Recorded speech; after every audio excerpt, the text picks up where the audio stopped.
Throughout the multiverse, there are going to be crimes, and sometimes they require rather unique methods to solve them. Theatre of Cruelty by Terry Pratchett. Read by Karl. It was a fine summer morning, the kind to make a man happy to be alive. And probably the man would have been happier to be alive. He was, in fact, dead. It would be hard to be deader without special training. "Well now," said Sergeant Colon, Ankh-Morpork City Guard Night Watch, consulting his notebook. "So far we have his cause of death as A.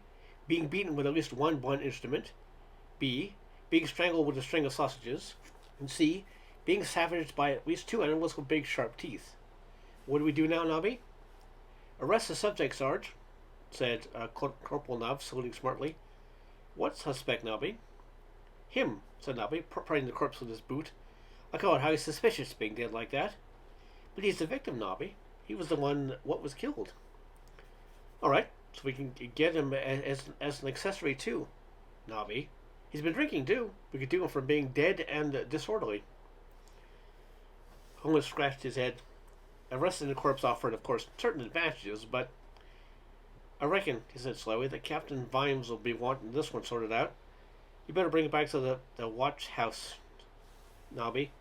And then can we eat the sausages, Sarge?" said Corporal Nobbs. It wasn't easy, being the senior policeman in Ankh-Morpork, greatest disease of this world. There were probably worlds, Captain Vimes mused in his gloomier moments, when there weren't wizards, who made locked room mysteries commonplace, or zombies. Murder cases were really strange when the victim could be the chief witness, and where dogs should be relied to do nothing in the nighttime and not go around chatting to people. Captain Vimes believed in logic, in much the same way as a man in the desert believed in ice. I.e., it was something he really needed, but it just wasn't the place for it. Just once he thought it'd be nice to solve something. He looked at the blue-faced body in the slab and felt a tiny flicker of excitement. These were clues. He'd never seen proper clues before. "Could have been a robber, Captain," said Sergeant Coleman. "The reason being his pockets were full of money. $11. "Wouldn't call that full," said Captain Vimes. "It was all in pennies and halfpennies, sir. Amazed his trousers stood the strain. I've cunningly detected the fact that he was a showman, sir. Had some cards in his pocket, sir. Chaff Slumber, children's entertainer."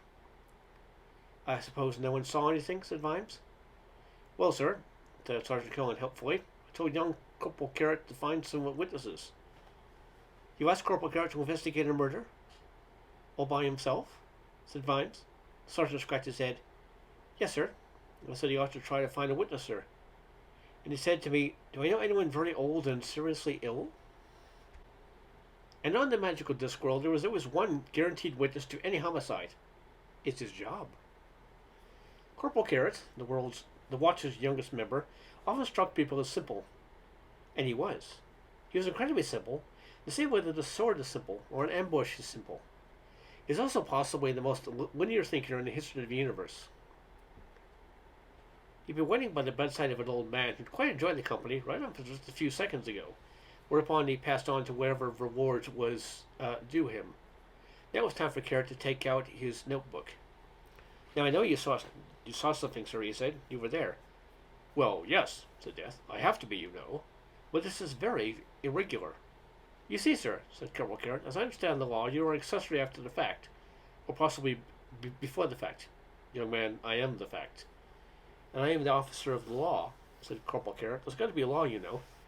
You want me to grasp someone up, drop a dime on someone, sing like a pigeon? No. No one killed Mr. Slimber. I can't help you there." "Oh, I don't know, sir," said Carrot. "I think you have." "Damn." Death watched Carrot leave, ducking his head as he went down the narrow stairs of the hovel. "Now then, where was I?"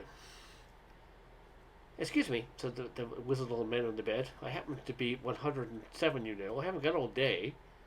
"Ah, yes. Correct." Death sharpened his scythe. It was the first time he'd ever helped the police with their inquiries. Still, everyone had a job to do. Corporal Carrot strode easily around the town. He had a theory. He'd read a book about theories. He added up all the clues and he got a theory. Everything had to fit. There were sausages. Someone had to buy sausages. And then there were pennies. In Norway, only one subsection of the human race paid for things in pennies. He called in on a sausage maker. Found a group of children and tended to them for a while.